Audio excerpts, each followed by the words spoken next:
मानहानि के मामले में राहुल गांधी को सजा के खिलाफ कांग्रेस ने देश भर में मौन सत्याग्रह किया। फैसला अदालत का है, लेकिन निशाना बीजेपी पर साधा गया। इसी के बहाने सुस्त पड़े संगठन में जान फूंकने की कोशिश हुई। केंद्र सरकार के विरोध में कांग्रेस आज नया अभियान की शुरुआत की है, जिसके तहत आज रांची के बापू वाटिका के समक्ष मौन सत्याग्रह आंदोलन की शुरुआत हुई है। और इस मौन सत्याग्रह के माध्यम से केंद्र सरकार की नीतियों के खिलाफ आज कहीं न कहीं कांग्रेस अपनी आवाज बुलंद करते हुए नजर आ रही है।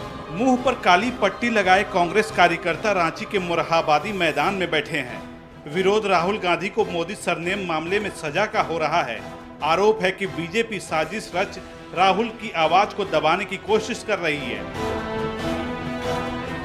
दरअसल ये पार्टी में फिर से जान लाने की कवायद है। कांग्रेस को लगने लगा है कि पार्टी फिर से खड़ी हो रही है। अर्श से फर्श पर गिरी कांग्रेस को हिमाचल प्रदेश और कर्नाटक चुनाव नतीजों ने नई ताकत दी है। कर्नाटक की जीत को राहुल गांधी की भारत जोड़ो यात्रा से जोड़कर देखा जा रहा है और इससे पार्टी कार्यकर्ताओं में उत्साह है।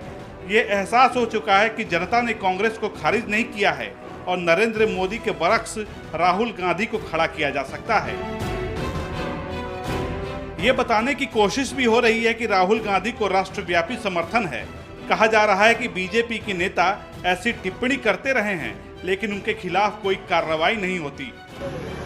आप जानते हैं कि किस तरह से पूरे देश में आदरणीय राहुल गांधी जो देश की आवाज बन चुके हैं, उनके आवाज को कुंद करने का प्रयास किया जा रहा है। और जो एक साजिश के तहत, सुनियोजित षड्यंत्र के तहत भारतीय जनता पार्टी के नेता अपने आप को मेहुल चौकसी, नीरव मोदी, ललित मोदी का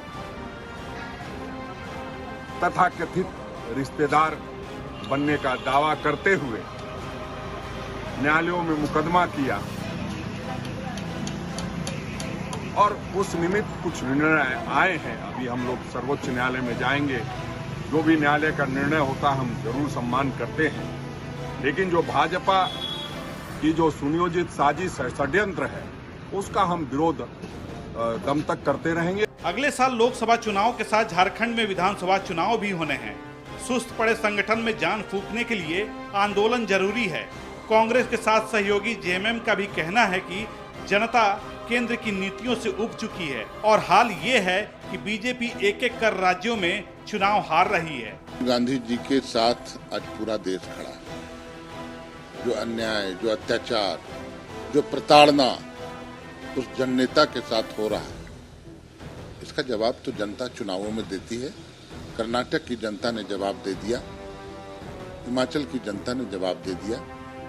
अब आने वाले कई अन्य राज्यों में चुनाव है, वहां की जनता भी जवाब देगी। इस अधिनायकवादी हिटलरशाही सरकार के खिलाफ अब जनता भी सड़कों पर उतर रही है।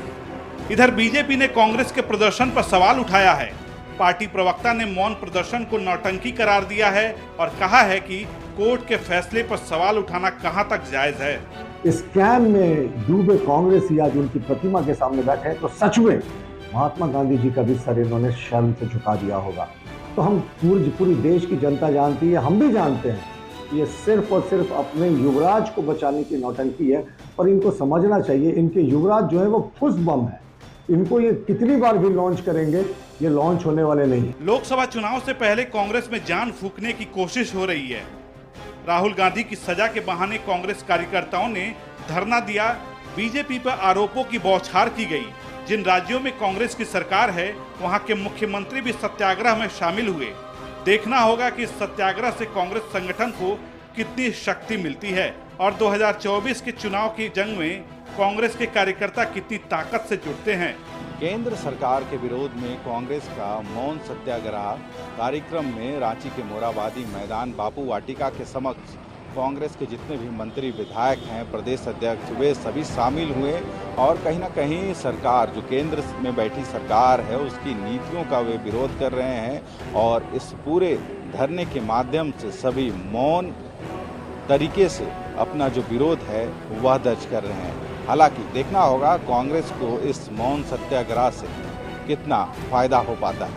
अपने सहयोगी प्रदीप के साथ संदीप, कशिश न्यूज, रांची।